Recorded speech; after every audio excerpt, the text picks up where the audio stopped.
Ai balirin tegese wong kang balig akilin kang duweni akal. Mungkin UIN ini adalah satu universitas yang mengintegrasikan keilmuan.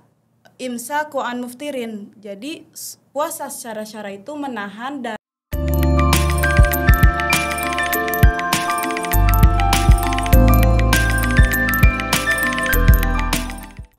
Assalamualaikum warahmatullahi wabarakatuh. Selamat sore Sobat UIN Banten. Kali ini kita di sore-sore ini kembali lagi bersama kami di podcast Sikap, Sarana Informasi Kampus. Di sini kita akan memberikan informasi-informasi seputar kampus dan juga informasi-informasi lainnya nih.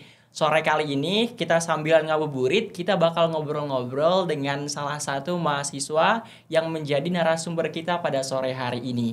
Yang mana narasumber kita pada sore hari ini merupakan kabarnya adalah mahasiswa yang sangat inspiratif nih. Jadi kabarnya dia bisa membaca kitab kuning dan tentunya dia akan memberikan insight-insight baru ya tentang kitab kuning tentunya dan lainnya tentang kesehariannya dan sebagainya. Nah, bagaimana sih kiat-kiat dia dalam bisa membaca kitab kuning, kemudian bagaimana keseharian dan lain sebagainya. Supaya teman-teman gak penasaran, langsung aja kita ke narasumber kita pada sore hari ini. Oke, selamat sore Kak. sore. Nah, perkenalan diri kayaknya dulu ya. Oke, baik. Baik, nama saya Umi Kulsum dari Fakultas Dakwah jurusan Komunikasi Penyiaran Islam semester 2. Oh, harus semester 2? Iya, baru semester 2. Oh gitu. Kalau di KPI-nya itu jurusan apa namanya? Oh, salah. Di Fakultas Dakwah jurusan KPI. Kelas apa itu kalau boleh tahu? Kelas B KPI. Oh, kelas B ya gitu. Oke, tadi kan kita udah perkenalan ya. Perkenalan nama, kemudian jurusan fakultasnya. Kira-kira nih Kak Omi ini aktivitas kesehariannya sebagai mahasiswa UIN Banten ini apa sih Kak? Oke, jadi selain menjadi mahasiswa UIN, saya juga mondok di Miftahus Sholawat. Kemudian di kampus libur, kuliah libur, saya pulang di rumah untuk membantu orang tua berjualan dan membantu orang tua mengajar ngaji di majelis orang tua saya sendiri. Oh, ada majelisnya? Ada majelis pengajian kitab sama Al-Quran juga. Nanti itu mengajar anak kecil gitu ya? Dan... Iya, anak kecil sama ada yang SMA, ada SMP juga. Oh gitu. Oke, berarti kalau misalkan nggak lagi kuliah gitu kan, dan pondok juga lagi libur, itu suka kayak membantu gitu kan.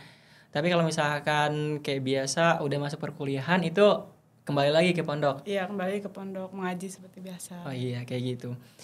Dan tadi kan juga udah kita ketahui aktivitasnya kayak gimana gitu kan. Aktivitas mahasiswa UIN ya kayak biasa aja gitu kan ya. Ada mungkin ngekos dan mungkin juga ada yang mondok seperti itu. Nah, kalau Kak Umi ini kira-kira kenapa sih milih UIN Banten ini sebagai kampus pilihan buat Kak Umi ngelanjutin studi? Ya. Pertama, UIN Banten ini kan ke agamanya ya, karena saya dulu mondok gitu.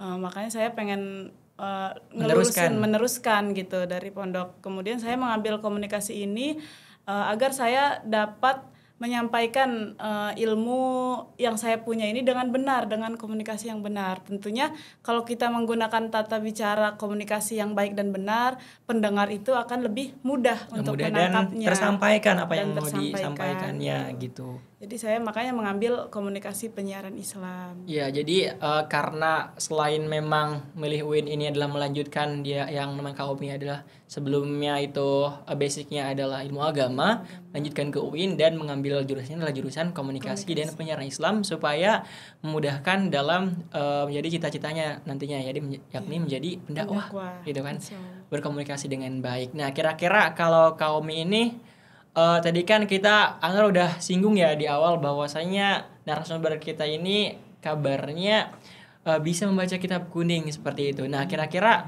kalau Kak Omi ini prosesnya gimana sih sehingga bisa membaca kitab kuning yang mana itu merupakan suatu privilege banget gitu buat kita sebagai yang bisanya gitu. Kira-kira gimana nih Kak Omi? Ya, tentunya untuk belajar kitab kuning itu membutuhkan ilmu ya, ilmu yang luas, nahwu sorofnya. Jadi sebelum saya mondok itu saya belajar ke orang tua saya, Amil, Jurumiyah seperti itu. Kemudian lanjut di MTS sama SMA itu saya mondok di Amsilati Jepara, Bangsri, Amsilati Pusat. Amsilati Pusat Ya, gitu. karena di sini sudah banyak sekali cabang-cabang Amsilati. Di Banten ya khususnya gitu, udah banyak cabangnya. Iya, karena Amsilati itu memiliki metode sendiri, metode cepat membaca kitab kuning. Oh seperti itu. Ya, ada metodenya. Ada metodenya ya? Ada, jadi per jilid gitu, kayak jilid 1 sampai jilid 5 metodenya. Oh iya. Gitu. Di situ menjelaskan kayak dasar-dasar membaca kitab, cara cepatnya. Jadi bisa belajar kitab Amsilati itu bisa ditempuh 3 sampai 6 bulan gitu. Bisa keseluruhan kitab itu. Jadi dari jilid 1 sampai 5, jilid 5 itu. Ya, selain tadi nih ya menggunakan metode Amsilati tadi, kaum ini ada kitab pendukung lain nggak sih, kayak misalkan dari mana dulu nih mulainya gitu selain sebelum ke Amsilati atau langsung ke Amsilati ke metodenya sehingga kaum ini mudah dalam membaca kitab kuning. Sebelumnya saya belajar ke orang tua sendiri ya, dari SD tuh, SD madrasah saya belajar Amil, Jurumiyah sama orang tua. Kemudian kan langsung MTS itu langsung ke Pondok Amsilati sampai MA gitu, sampai SMA, sampai ngabdi di sana juga setahun. Iya. Gitu.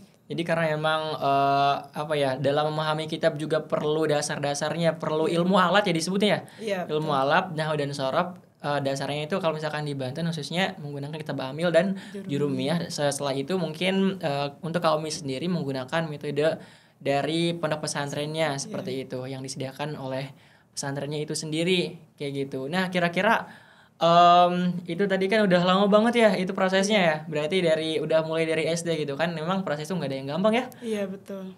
Karena belajar kitab juga sangat luas ilmunya. Iya. Materinya tuh bukan cuma tentang itu, tapi banyak lagi gitu pengupasannya gitu. Karena kan belajar bahasa Arabnya juga gitu, banyak muradifnya gitu. Dan itu enggak kayak kan kalau misalkan kita belajar juga perlu dong artinya kita mengulang-ulang gitu kan. Iya, betul. Jadi artinya kita untuk bisa membaca kitab kuning bisa aja nih ya. Itu di samping kita paham maknanya itu perlu waktu yang sangat lama gitu kan. Iya, apalagi kalau misalkan kita untuk memahami isinya, kemudian bagaimana korelasinya dengan kitab-kitab lain mungkin ya. Iya, betul. Seperti itu. Oke. Jadi pada intinya tadi Kak Umi sendiri prosesnya ini sendiri dulunya itu sempat mengaji kepada orang tuanya, yakni mengkaji Amil dan Jurumiyah. Setelah itu memang melanjutkan ke pondok pesantren yang berada di Jawa Tengah. Iya, seperti betul. itu. Dan menggunakan metode yakni Amsilati. Jadi teman-teman semua kalau misalkan mau mencoba gitu kan, mencoba membaca kitab kuning, boleh mencoba metode Amsilati ini gitu. Betul. Bisa menghubungi Kak Umi mungkin ya nanti ya. Japri aja. Boleh japri aja gitu. Nanti mungkin di-sharing ilmunya seperti itu. Mudah-mudahan kita dengan metode Amsilati juga yang tadi diterangkan sama Kak Umi, kita juga dapat membaca kitab kuning dengan mudah, cepat dan lancar kayak gitu. Tadi kan udah perkenalan nih kan ya sama teman-teman semua sobat UIN Banten. Nah, aku mau tahu dong Kak Umi, kira-kira Kak Umi kan panggilannya? Iya. Kak Umi aja ya. Iya. Kak Umi ini kesehariannya apa sih di samping kuliah ya? Kira-kira apa kesehariannya? Oh, baik. Jadi keseharian saya selama menjadi mahasiswa UIN ini adalah menjadi santri juga di Pondok Miftahus Sholawat. Oh, Miftahus Sholawat. Iya, jadi saya sambil mondok gitu. Deket kan sama pondok. Terus sekarang ini tapi lagi di rumah sih, lagi pulang pergi. Selama bulan Ramadan ini. Di rumah karena orang tua minta dibantu gitu. Jadi ya udahlah di rumah gitu. Selama di rumah saya membantu orang tua saya berjualan. Berjualan. Ya karena emang edisi bulan Ramadan ya, edisi bulan Ramadan gitu. juga jualan. Terus kemudian malamnya saya membantu mengajar ngaji juga. Oh gitu. Iya. Jadi kalau misalkan seperti biasanya mah mondok gitu kan. Iya. Di Miftahus Sholawat dekat kampus ya? Iya, Sekawana sih. Sekawana, karena emang informasi aja nih teman-teman, kalau teman-teman mau masuk UIN itu ada selain kosan juga banyak pondok pesantren yang deket UIN, jadi nggak usah khawatir gitu. Iya. Di Miftahus Sholawat ya? Iya, di Masjid. Nah, tadi juga kesehariannya kalau untuk sekarang karena mungkin kesempatan di bulan suci Ramadan membantu orang tua dan juga ngajar ngaji. Iya, gitu. ngajar ngaji. Jadi di rumah itu ada majelis gitu. Di situ ada anak ngaji dari MA, SMP, sama gitu. dari SD juga ada. Kayak pasaran gitu ya? Iya, tapi ke majelis sih, nggak pasaran gitu, Oh majelis gitu, biasa. iya. Tapi kalau misalkan setelah Ramadan nih, nanti Kak Umi aktivitasnya sama seperti biasa gitu. Iya, di pondok Oh di pondok gitu. aktivitasnya. Dan kalau misalkan di UIN sendiri nih selama menjadi mahasiswa, Kak Umi itu kira-kira ikut kegiatan apa aja nih gitu? Oh ya, alhamdulillah saya selama di UIN ini sudah mengikuti beberapa kegiatan yang diadain oleh kampus, UKM, sama organisasi lainnya. Contohnya ketika ospek saya mengikuti lomba dakwah, ospek maba itu, ospek maba. Oh yang di fakultas? Iya, Oh ospek gitu. fakultas ikut lomba dakwah. Kemudian pernah ikut juga jadi duta. Duta fakultas? Jadi finalis duta Oh fakultas iya. KPI. KPI. Duta jurusan. Duta jurusan? Iya, jurusan. Iya. Kemudian pas ada yang ngadain organisasi olahraga ya, saya mau ikuti volley juga. Volley juga. Oh, Iya. multitasking banget ya. Multi talent. Multi talent banget ya. Saya Multi pengen talent cari wawasan aja sih gitu, Oh gitu. cari wawasan. Walaupun baru, ya. baru semester 2 tapi udah mencoba banyak hal gitu. Bagus nih teman-teman semua. Nah, Kak Umi ini tadi kan udah ya aktivitasnya. Nah, kira-kira kan baru juga ya, baru fresh gitu kan, baru masuk UIN. Nah, kira-kira Kak Umi ini kenapa sih pengen masuk UIN gitu? Apakah di UIN ini dekat rumah kah? Ataukah mungkin di UIN ini memang sesuai dengan apa yang Kak Umi inginkan gitu? Mungkin karena jurusannya, ataupun karena memang kualitasnya gitu. Boleh dikasih tahu dong kepada teman-teman semua. Ya, yang pertama saya pengen ke UIN itu untuk mencari ilmu komunikasi sih, karena di UIN kan ada ilmu komunikasi juga kan, KPI Iya. gitu. Karena cita-cita saya juga ya pengen menjadi pendakwah gitu. Iya betul. Terus saya ngambil KPI karena di KPI juga kan ada pengajaran teori komunikasi. Nah, fungsinya apa? Karena untuk menyampaikan ke orang atau kita mempunyai ilmu untuk menyampaikan ke orang, kalau tidak memiliki komunikasi yang baik dan benar, orang Iya. tersebut tidak nyaman atau Iya, tidak betul, langsung betul. paham. Makanya kita butuh ilmu untuk penyampaian juga ke orang gitu, Iya, bukan jadi hanya materi gitu. berangkatnya dari cita-cita mungkin ya, cita-citanya Iya. ingin menjadi pendakwah gitu. Nah, pendakwah sendiri butuh namanya skill komunikasi yang baik. Makanya masuk Fakultas Dakwah dan jurusan KPI, Komunikasi dan Penyiaran Islam. Nah, di samping ingin seperti itu karena cita-cita. Nah, kira-kira selain itu apa aja sih? Selain dari cita-cita tadi gitu. Kenapa ingin masuk UIN gitu? Kan ada tuh univ-univ lain kayak gitu. Karena lebih dekat juga sih sama orang tua, Oh, lebih gitu. dekat sama orang tua biar gampang bolak-baliknya gitu. Emang kan. daerah mana? Di Tanara sih Oh, rumahnya. di Tanara, dekat ya. Karena dulu itu udah lama nggak dekat sama orang tua, selama kurang lebih 7 tahun itu berjauhan sama orang tua. Jadi sekarang nih saatnya gitu Oh ngebantu iya. orang tua. Dulu mondok apa gimana? Iya, dulu mondok. Oh gitu. Nah, jadi mungkin karena dekat dan juga karena emang udah pengennya di situ kali ya. Iya. Ya emang iya sih, maksudnya kita juga masuk salah satu univ gitu, pasti yang pertama kita tuju adalah jurusannya itu sendiri. Kalau Anwar sendiri kan emang dulunya mungkin lebih ke bahasa Arab ya, makanya mungkin Anwar milihnya bahasa Arab gitu. Begitupun dengan Umi tadi gitu. Umi ingin menjadi pendakwah, sedangkan dakwah juga butuh skill komunikasi. Di UIN ada jurusannya, jurusan komunikasi dan penyiaran Islam gitu. Selain komunikasi ada juga ya di Fakultas Dakwah itu ada. Iya, ada BKI, Ada BKI, PMI juga. sama 3 doang ya. 3. Tapi ketiganya sama ya, tentang sosial gitu kan, Sosial tentang dan dakwah. komunikasi. Nah, teman-teman semua tadi kan kita udah tahu nih namanya siapa, kemudian juga kesehariannya apa gitu, dan motivasi masuk UIN Banten itu sendiri gitu. Nah, kira-kira tadi kan udah disinggung ya di awal tadi tuh, narasumber kita ini sangat inspiratif teman-teman semua. Inspiratifnya kenapa? Karena yang namanya inspiratif kan artinya berbeda dengan orang-orang seperti biasanya. Kaum ini mempunyai skill yang sangat luar biasa, yakni bisa membaca kitab kuning, betul ya Kak? Insya Allah. Insya Allah. Nah, kalau boleh tahu nih, kira-kira Kak Omi ini bisa membaca kitab kuning itu dari prosesnya bagaimana gitu? Apakah dulunya, tadi kan mondok dulu ya, apakah di pondoknya itu ada program atau bagaimana gitu sehingga kaumnya bisa membaca kitab kuning seperti itu.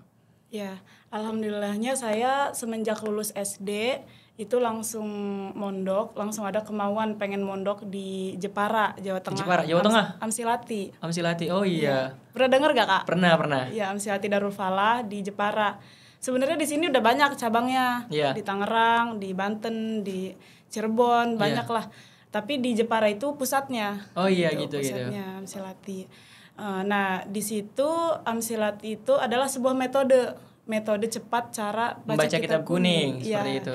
Itu langsung pengarangnya, pengasuhnya yang ngarang gitu. Oh gitu. Jadi kayak per jilid 1, jilid 2 sampai jilid 5. Jadi di situ tentang alat, nahwu, sorof di situ semua ada. Jadi itu emang metode sendiri yang buat langsung pengarangnya. Kemudian cepat juga, bisa ditempuh 3 bulan, 6 bulan gitu. Bahkan kalau yang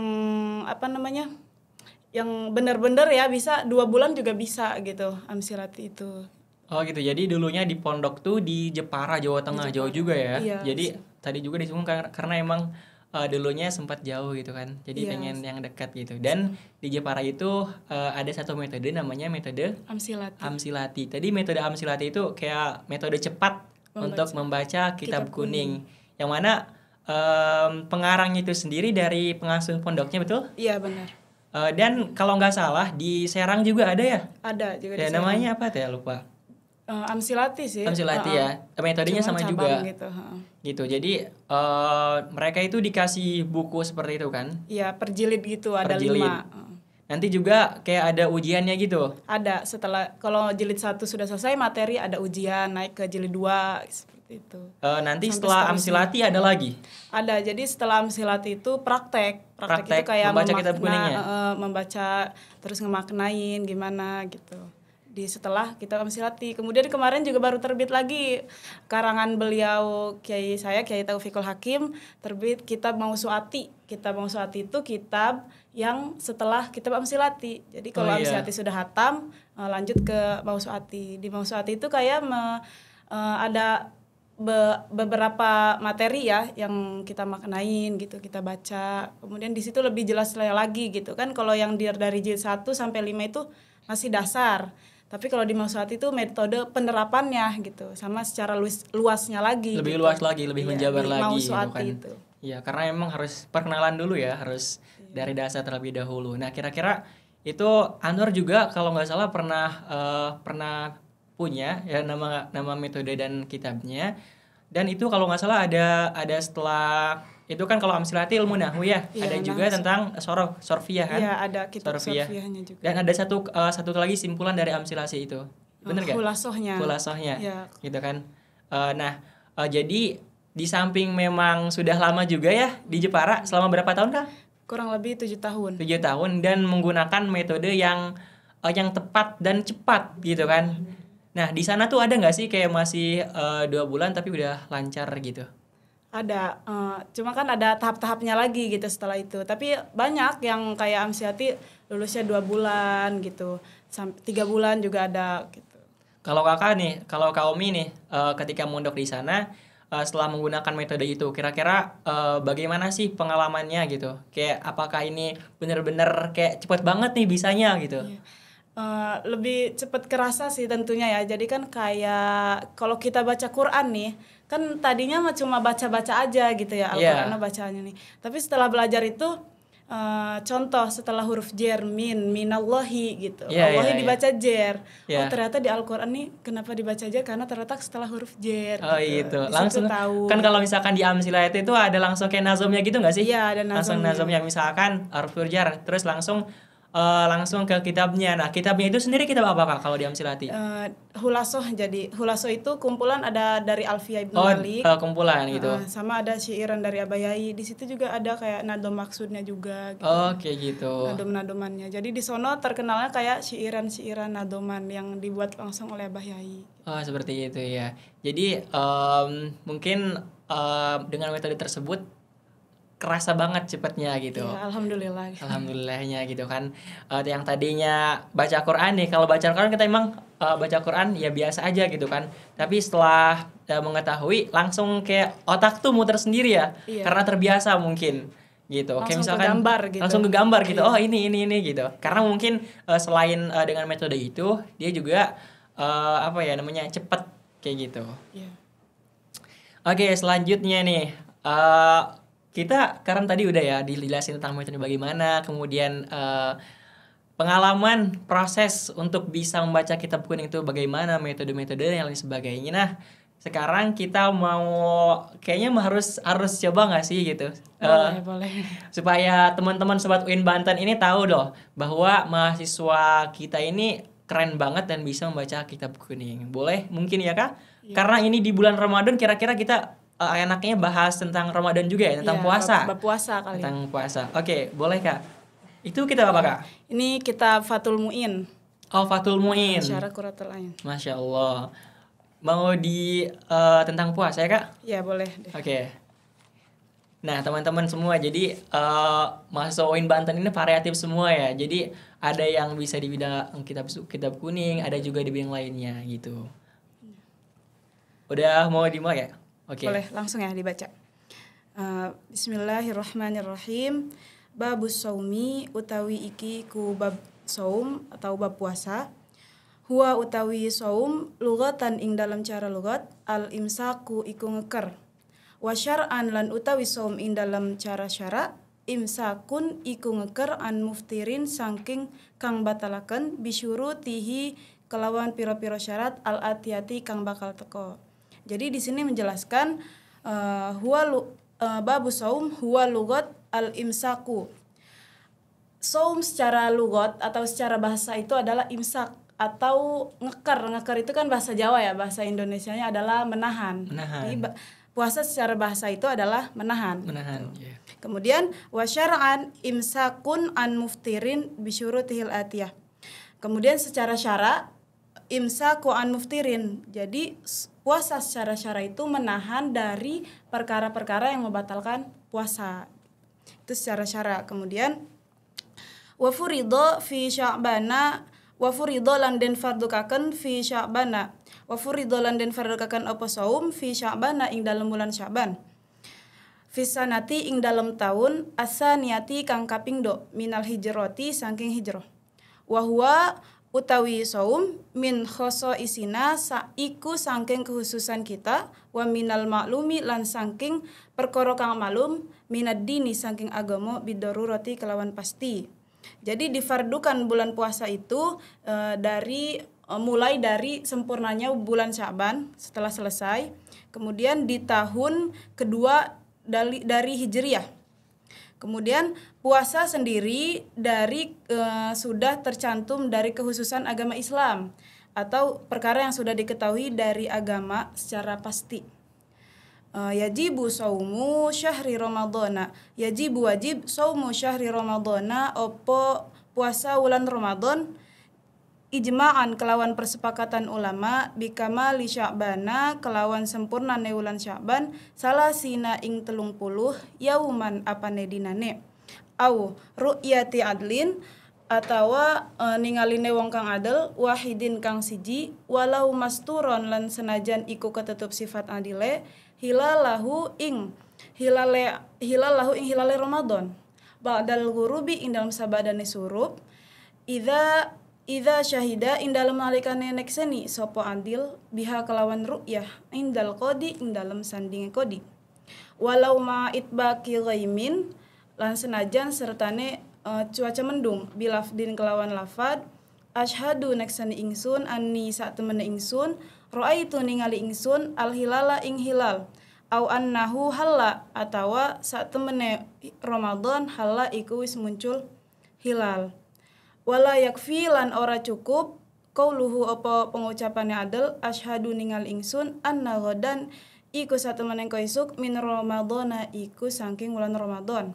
Wala yuqbalu lan ora den terima ala syahadatihi ing atase persaksiane adil illa bi syahadati adlaini kejaba kelawan persaksian wong adil loro. Insyaallah. Saya sampai bingung ini lagi ngomongin apa gitu. Karena emang mungkin belum terbiasa ya. Kalau kami ini udah terbiasa banget ya, alhamdulillahnya gitu. Nah tadi itu membahas tentang apa Kak? tentang bulan Ramadan secara lugot dan secara istilah, dan juga membahas tentang diwajibkan awal puasa, mula diwajibkannya puasa, kemudian bagaimana sih cara masuknya bulan puasa itu, gitu kan. Nah, dijelasin lagi kali ya. Jadi diwajibkan bulan puasa itu pada sempurnanya bulan Sya'ban 30 hari ya. Kemudian atau telah melihatnya seseorang yang adil melihat hilal setelah surupnya matahari. Jadi setelah 30 hari sempurna Sya'ban. Kemudian orang adil melihat hilal. Ya, intinya ada seseorang gitu ya. Orang adil yang melihat hilal. Hilal tuh bulan sabit kan ya? Iya, bulan Ramadannya gitu. Kemudian dengan menggunakan lafaz asyhadu anni ra'aitul hilala. Sungguhnya saya melihat hilal bulan Ramadan, orang adil tersebut. Kalau itu masuk bulan Ramadan. Iya, gitu ya. Di mana orang adil tersebut melihat hilal dan disandingin oleh kodi hakim. Ya, dengan gitu. Ketetapan hakim gitu. Betul. Nah, tadi juga kan udah ada jelasin nih bagaimana membacanya. Kemudian kalau misalkan di Indonesia sendiri ya, kalau misalkan di Banten khususnya, itu ketika kita membacakan sebuah teks gitu kan, itu kan ada terjemahan dalam bahasa daerahnya itu kan, dalam bahasa Sunda atau dalam bahasa Jawa. Tapi kalau misalkan di Banten juga ada yang bahasa Sunda, ada yang bahasa Jawa, betul ya Kak? Iya betul, kita punya ada yang menggunakan Jawa, Sunda. Tapi kebanyakan kalau untuk pegon ya, arti dari Arabnya itu pakainya Jawa. Kemudian baru kalau nerjemahin ada yang pakai Sunda, ada yang pakai Indonesia. Ya, nanti kalau misalkan kita ngaji gitu kan ya Kak, itu jadi kiainya itu membacakan gitu kan, membacakan teksnya, kemudian abis itu dicoret ya kalau bahasanya. Iya, nyoret gitu. Nyoret itu bukan seret gitu, bukan gitu, dicoret-coret. tapi dimaknai gitu dengan menggunakan rumus-rumus, betul ya? Betul. Jadi ada rumusnya sendiri kalau nyoret. Iya, rumus gitu. Kayak misalkan ada utawi gitu ya? Iya, utawi pakainya mim gitu, misal kayak itu. Terus iku pakainya kho gitu. Dan itu juga kalau misalkan kita nyoret ya, selain kita nyoret itu untuk mengetahui maknanya, tadi kan kita ngejelasin nih maknanya tuh bagaimana melalui nyoret tadi. Sedangkan dengan mengetahui kayak utawi itu mim, itu dapat kita ketahui bahwa itu mubtada, kemudian kho itu khobar gitu, betul ya Kak? Jadi itu juga merupakan salah satu metode mungkin ya. Iya, metode dalam ilmu alat nahwu sorof gitu. Ilmu sorof gitu kan, sehingga kita mudah untuk memahami dan juga membacanya. Kayak gitu. Oke. Nah, tadi kan udah dijelasin tuh ya bagaimana puasa secara bahasa, secara istilah. Nah, berhubung kita juga perlu dong kayaknya di bulan Ramadan ini perlu pembelajaran buat sobat UIN Banten yang ada di rumah nih. Gimana sih pengetahuan tentang puasa ini? Kita kayaknya perlu singgung soal wajibnya puasa ya. Wajibnya puasa atau mungkin buat siapa aja gitu ya. Wajib atau hal lainnya yang disampaikan oleh Kak Umi nih kira-kira. Ada di sini juga di halaman 55 ya yang menjelaskan diwajibkannya siapa aja nih yang diwajibkan untuk berpuasa di bulan Ramadan. Di sini ada Bismillahirrahmanirrahim. Wa innama yajibu lan angin mestine wajib saumu ramadhana apa puasa Ramadan ala kulli mukallafin. Ingatase saben-saben wong mukallaf. Aibalirin tegese wong kang balig akilin kang duweni akal, mutikin kang kuat lahu marang saum. Aili saumi tegese kaduwe wong puasa hasan krana peningal wa syar'an lan ing dalem cara syarane.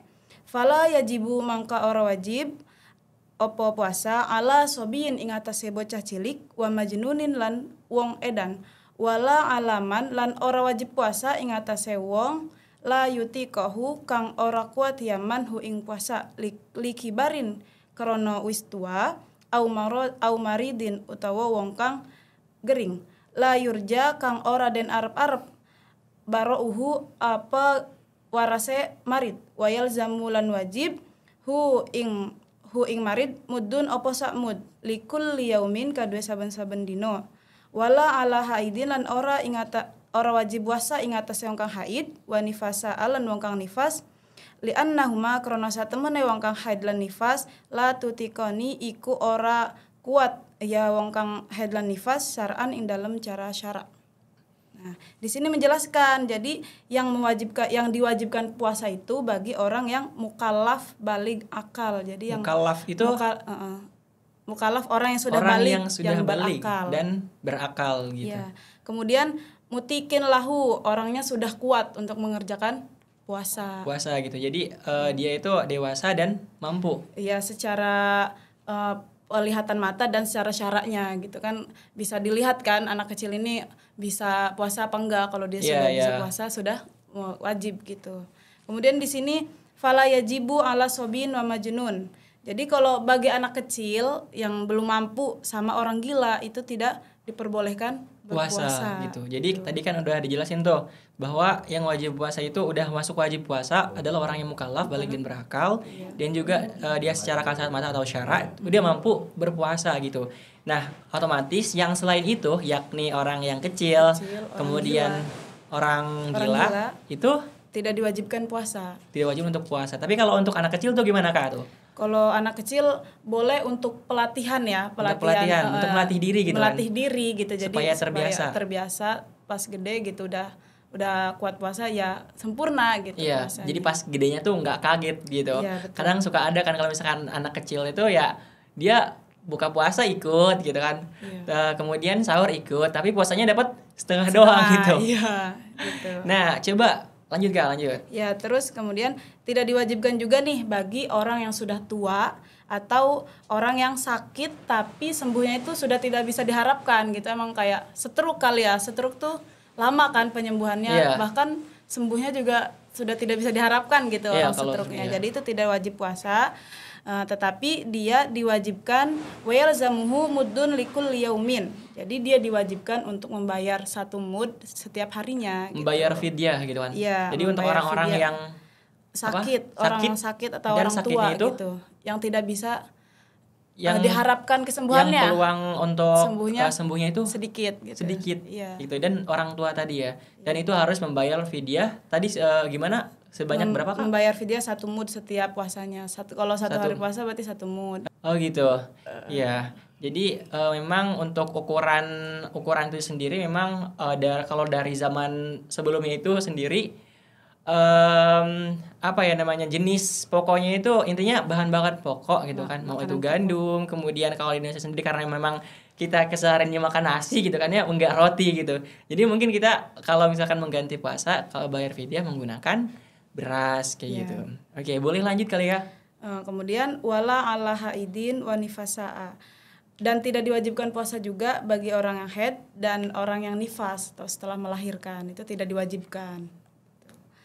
Li'annahuma la tutiqoni syar'an, karena mereka berdua itu haid dan nifas itu tidak kuat secara syara gitu. Ya, seperti itu. Jadi kalau untuk perempuan yang udah masuk haid gitu kan di bulan suci Ramadan, itu mereka tidak puasa gitu. Itu salah satu uzur ya. Ya, uzur syar'i gitu. Tapi setelah itu harus mengqadha kan ya? Iya, kalau yang setelah selesai masa haidnya. Kayak gitu. Nah, apalagi Kak setelah yang sudah disebutkan tadi itu? Mukallaf, apalagi Kak? Mukallaf, terus yang sudah balik, berakal. Ya. Terus tadi juga tidak dalam keadaan sakit, yang sakitnya itu enggak berkepanjangan kayak gitu, dan dia itu tidak dalam kondisi keadaan haid dan nifas kayak gitu. Jadi udah lumayan banyak nih teman-teman insight-nya dari sambil kita menunggu buka puasa kan kita tahu nih bahwa yang wajib puasa tuh yang demikian gitu. Otomatis kalau kita udah ketemu orangnya berarti udah kita bisa tegur nih, kamu wajib puasa gitu ya. Benar. Oke, Kak Omi tadi kan udah dijelasin tuh ya bagaimana Kak Omi membaca kitab, kemudian Kak Omi juga menjelaskan. Nah, kira-kira kalau selain wajib puasa itu apalagi sih Kak? Ada nih fardunya puasa. Fardu puasa? Iya. Kalau fardu puasa itu kewajiban-kewajiban yang harus dilakukan pada puasa apa gimana? Iya, kefarduan yang dilakukan kalau mau puasa gitu. Oh gitu. Ya. Oke, apa kira-kira Kak? Di sini ada, langsung aja ya. Iya, boleh. Fardunya puasa, pertama niat, kemudian niatnya itu diinapkan gitu dalam sehari. Jadi kan kalau puasa wajib Ramadan itu niatnya harus di malam hari gitu. Iya. Harus diinapkan gitu niatnya. Kemudian menentukan dia ini puasa Ramadan atau atau puasa kafarot atau puasa nazar gitu. Itu kan puasa-puasa wajib ya, maka ditentukan gitu. Kan Jadi ada dalam niatnya ya, dalam Iya. niatnya itu harus ditentukan. Kalau misalkan niat Ramadan ya semua Ramadan gitu. Dan Iya. itu wajib dibacakan itu tuh di malam Diinapkan, harinya. di malam hari. Di malam harinya. Kayak gitu. Terus Nah, di sini ada niat yang sempurna atau yang jelasnya ya, yang panjangnya wa akmaluha ainiatin. Adapun sempurnanya niat itu lafadznya seperti ini. Nawaitu sauma ghadin an adain fardi ramadanin fardi ramadani hadhihi sanati lillahi taala. Nah, di situ ada Ramadhani. Jadi dibacanya Ramadhani ya. Terkadang kan ada yang Ramadona gitu. Sebenarnya Ramadhani dengan jer karena Ramadhani ini mudhof. oh gitu. Dalam ilmu nahunya ya, Ramadhaninya mudhof, kemudian dimudhof ilaihkan hadhihi sanati gitu. Kalau semisal mau dibaca Ramadhana berarti hadhihi sanata. Hadis sanata. Bukan hadhihi sanati. Tapi kalau Ramadhani jadi hadhihi sanati karena mudhof. Ramadhani hadis sanati. Kalau Kayak gitu. Ramadhana hadhihi sanata. Ya karena emang niat ini kan kita sering keliru juga ya. Iya. Bacanya kayak gimana, terus apa namanya, kayak jarnya gimana, dan harokatnya gimana itu. Dan kita tuh kadang suka abai aja gitu, padahal ada aturannya itu sendiri. Bahkan iya ada aturannya. Bahkan kan kalau di bahasa Arab itu beda harokat aja. Udah beda mana? Kan banyak ya muradif. Iya, muradif gitu Arab itu. kesamaannya gitu kan, persamaan antara satu kata dengan kata lainnya. Maknanya juga banyak gitu. Maknanya kalau banyak beda. gitu. Oke, berarti kalau misalkan kita mau niat nih, kita pakai apa nih? Pakai teksnya yang mana nih kira-kira? Di samping memang banyak ya, apa namanya? Teks niat itu. Iya, jadi yang benar nawaitu sauma ghadin an adain fardi syahri ramadhani hadhihi sanati. Oh gitu, Ramadhani gitu ya. Ramadhani karena kan Hadhihi sanati. ada yang banyak yang bilang Ramadhana. Kenapa Ramadhana? Karena isim ghair musharif.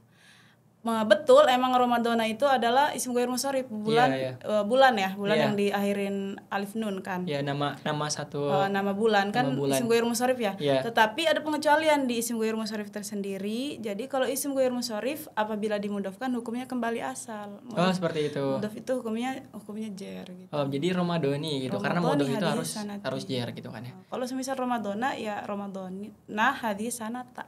Hadhihi sanata. Oke, lumayan menguras nih ya. Oke, jadi tadi lumayan panjang ya. Di samping tadi juga menjelaskan tentang kewajiban puasa, kemudian fardu puasa, tadi menyinggung soal niat. Kita juga tadi sedikitnya mengupas sedikit lah ya. Kalau misalkan lama dan panjang itu mungkin nggak cukup satu hari gitu, karena bab puasa aja banyak pembahasannya. Betul banget. Kayak gitu. Nah, oke, terima kasih Kak Umi udah membacakan teks kitab Fathul Muin ya gitu kan. Mudah-mudahan tadi sedikitnya apa yang dibahas menjadi pengetahuan baru, mungkin kalau misalkan buat teman-teman yang udah tahu mungkin bisa menjadi mutolaah ya, bisa mengulang. Kalau misalkan yang belum tahu, mudah-mudahan ini menjadi ilmu baru buat teman-teman semua kayak gitu. Oke, Kak Umi udah menjelaskan bagaimana kemampuannya dan juga mencoba tadi mencoba membaca kitab kuning seperti itu. Nah, Anwar mau tanya lagi nih, kira-kira Kak Umi ini setelah masuk UIN ini masuk organisasi ini gak sih, organisasi yang kayak kalau misalkan di UIN Banten ini kan ada UPTQ ya? Iya. Ada UPTQ itu, yang dalamnya tuh ada juga bidang Qiraatul Kutub. Kalau Kak Umi masuk nggak tuh? Belum masuk belum. sih, iya. Ada kepengenan pengen masuk gitu ya, cuma belum ada kesempatan belum gitu. ada kesempatan aja buat Mungkin di masuk tahun gitu. depan ya. Iya. Oh ya, jadi teman-teman semua emang di UIN Banten ini banyak sekali ya wadah-wadah untuk mengembangkan minat dan bakatnya. Salah satunya adalah dalam bidang Qiraatul Kutub ini. Jadi teman-teman semua kalau misalkan punya kemampuan di bidang Qiraatul Kutub, karena selain kita juga di setiap tahunnya itu ada event-event nasional yang mana lombanya adalah cabang Qiraatul Kutub. Di UIN sendiri ada namanya UKM UPTQ, yang mana dalamnya juga ada bidangnya, yakni bidang Qiraatul Kutub. Kita bakal dilatih, kemudian bakal berbagi pengalaman dengan yang sudah berpengalaman sebelumnya, seperti itu. Nah, udah gak kerasa nih ya, udah lumayan panjang. Nah, kira-kira kamu ini punya harapan apa sih buat mahasiswa UIN, buat sobat UIN semua yang di rumah, dan juga harapan buat UIN itu sendiri. Nah, gimana sih harapan dari Kak Umi? Iya, harapan dari saya semoga kita semua diberi kesemangatan ya untuk selalu mencari ilmu, menggali ilmu tanpa melihat usia gitu. Iya. Walaupun usia udah tua, lumayan, udah tua gitu, tapi menuntut ilmu itu tidak ada batas Iya, usia. karena gitu. menuntut ilmu itu dari buayan sampai sampai liang lahat. lahat, iya. Kayak gitu. Terus gimana lagi kami? Kemudian untuk harapan kampus UIN, semoga kampus UIN ini selalu menjadi dan selalu mencetak generasi yang muslim dan muslimah yang imannya kokoh dan kuat. Gitu. Oke, gitu ya. Jadi di tengah globalisasi yang sangat luar biasa sekarang ini ya, tentunya memang perlu punya skill dan dasar agama yang kuat juga keimanan gitu. yang kuat. Keimanan yang kuat itu.